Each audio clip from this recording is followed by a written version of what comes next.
Hello students. So in the last video we saw that process of DNA replication. Now in this video we will see synthesis of RNA, or also called as transcription. So according to the central dogma of molecular biology, the process of DNA to RNA is called transcription, whereas the process of conversion of RNA to proteins is called as translation. So today we will have a look at transcription, also called as eukaryotic transcription. So this is the overview. These are the points which we'll be covering. So transcription is your conversion of DNA to RNA. So there are four stages: pre-initiation, initiation, elongation and termination. So we'll look at the introduction. So basically now RNA, as we know, DNA is double-stranded but our RNA is single-stranded. So the process is synthesis of single-stranded RNA. Then it also occurs from 5' to 3' direction, same as that of DNA replication. Here RNA polymerase is the enzyme which is used. As we have seen, there were primers which were required in DNA synthesis. In RNA synthesis, no primers are required and only a part of the genome is transcribed. The first stage of gene expression and principal conservation step is the RNA synthesis. So now the RNA polymerase is of three types: RNA polymerase 1, 2 and 3. So RNA polymerase 1 produces rRNA, whereas RNA polymerase 2 produces mRNA, snRNA, siRNA and miRNA, whereas 3 produces tRNA, that is your transfer RNA, then messenger RNA and srpRNA. So this is the basic difference between the prokaryotic and eukaryotic transcription. So eukaryotic occurs in the nucleus and there is no coupling. This occurs in the G1 and G2 phase of the cell cycle, and all the three RNA polymerase are involved. Along with that, there are some transcription factors which are involved, which we will see in the later slides. So first is pre-initiation. So in this, a pre-initiation complex is formed, which includes RNA polymerase 2, and there are 6 transcription factors known as transcription factors, TF, they are denoted by, and the different types are 2A, 2B, 2D, 2E, 2F and 2H. So these are the 6 transcription factors which are involved in RNA synthesis. Also some other co-activative and chromatin remodeling complex also. They comprise of the PIC, that is your pre-initiation complex. So TATA binding. Now what is this TATA? Now this is your double-stranded DNA. Now one is non-coding strand, other is coding strand. So from the coding region, that is where the transcription is going to take place, 25 bases away from it, there is a TATA box. So it is a sequence of TA, that is your thymine and adenine. So that is called as the TATA box, or also called as Hogness box. So this is the promoter site, you can say. That is, the RNA polymerase will identify this site and it will know which genes are to be copied. Along with TATA box, there is also one box called as CAAT box. So that is situated 70 to 80 nucleotides upstream from the non-coding strand. So these two are useful for the RNA polymerase to recognize where the transcription has to be taken place. So the TATA binding protein, so there is a binding protein for the TATA box called as TATA binding protein. It is a subunit of your transcription factor 2D, and that binds to the promoter site. So that TATA box is your promoter site, and there the binding protein binds. Then other factors come into picture and they interact with the RNA polymerase and further recruit. Now here ATPase is also there and helicase is also involved. So this is how the binding takes place. This is your RNA polymerase 2 all the factors, and this is your TATA box, which is the promoter region the RNA polymerase identifies and the transcription factors binds to it. Next is your initiation process. So initiation, now what will happen in initiation? As we all know, DNA is super helical structure, so that helical gets breaked and promoter melting requires hydrolysis of ATP, so ATP energy is required for unwinding, whereas your transcription factor 2H pulls the double-stranded DNA into the cleft of RNA polymerase and helps transition from closed to open state. So in the initiation step, the DNA gets unwound. So this is how the binding takes place. This is the binding protein, Tata binding protein.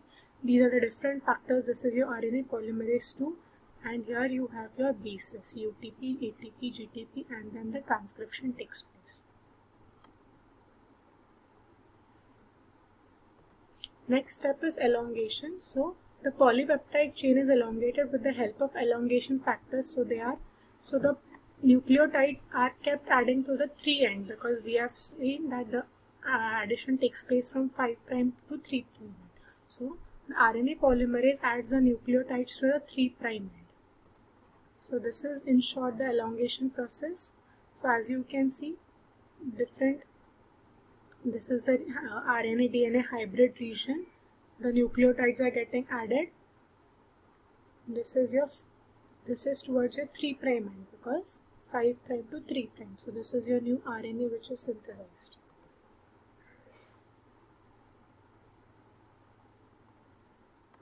Last is your termination. So there are two types of termination, factor dependent and factor independent.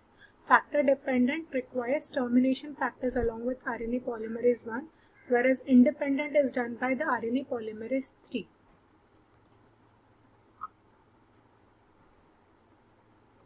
We'll just have a look.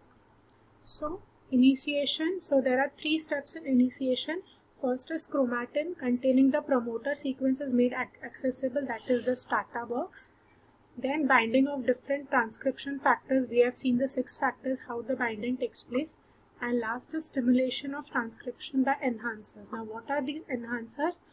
Enhancers, again they attach the transcription factors to form activators, so this increases the activity by 100 folds.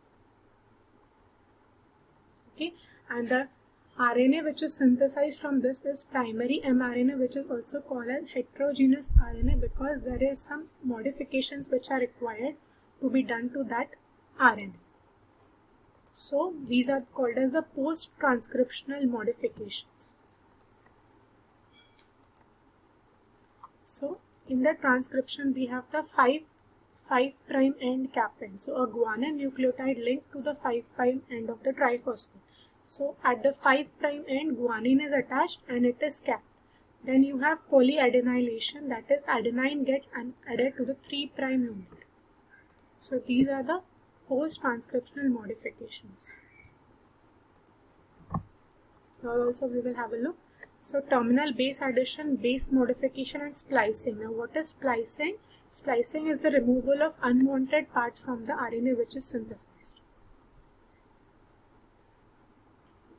So the messenger RNA which is formed, these modifications takes place. So the 5' capping. So the 5' end of the mRNA is capped with 7-methylguanosine, that is your guanine, and through a triphosphate linkage it is attached, and the role of it is to stabilize the structure of mRNA. Then you have adenylation or addition of poly A tail. So this is added at the 3' end, and this chain is also used for stabilization of the mRNA, and this chain gets reduced when the mRNA enters the cytosol from the nucleus. As we have seen, it takes place in the nucleus. Next is removal of introns.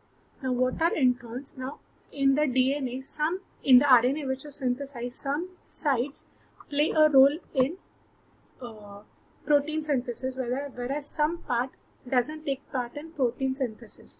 So the mRNA which do not code for proteins are called as introns, and exons are the mRNA which possess the genetic code responsible for protein synthesis. So these introns are unwanted part of the mRNA which are removed by a process called as splicing. So the removal of intron is promoted by small nuclear ribosomal protein particles called as SNRNPs. So these are removed and spliceosomes are used to remove the introns. So the RNA which we now get is modified. See, this is the process of post-transcriptional modification. So this is end cap modification, we have seen capping and poly A tail, then splicing, which is also called as introns removal, then cutting, that is the RNA is cut into small pieces, and some chemical modifications, so some chemical groups are added to it in the post-transcriptional modification.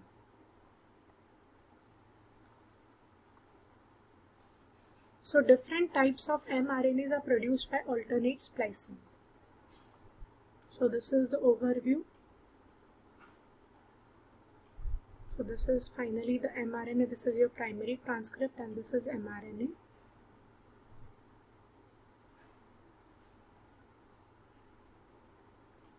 So how the transfer RNA is formed? Transfer RNA is formed by the addition of CCA nucleotides to the 3' terminal of the tRNA. Then you also have ribosomal RNA, which is pre-ribosomal RNA synthesized from ribosomal RNA by a series of post-transcriptional modifications. Now there are some inhibitors of this transcription. So these are the inhibitors: actinomycin D, rifampin and alpha-amanitin. So actinomycin, it is synthesized in a bacteria of the group Streptomyces. So what this does, actinomycin binds with the DNA template strand and blocks the removal or blocks the movement of RNA polymerase. So this is an antibiotic which is used in treatment. So what this antibiotic does, it binds to the DNA of the bacteria, infective bacteria, which will block the activity of RNA polymerase, and in turn it will not multiply in the body. So this is an inhibitor of transcription. Next is rifampin. Again, it is an antibiotic drug used in the treatment of tuberculosis and leprosy. So again, this rifampin, what it does, it binds to the beta subunit of the prokaryotic RNA polymerase and inhibits the activity. So the bacteria which cause tuberculosis and leprosy, their RNA polymerase is inactivated by rifampin. And last is alpha-amanitin, which is obtained from a mushroom called as Amanita phalloides.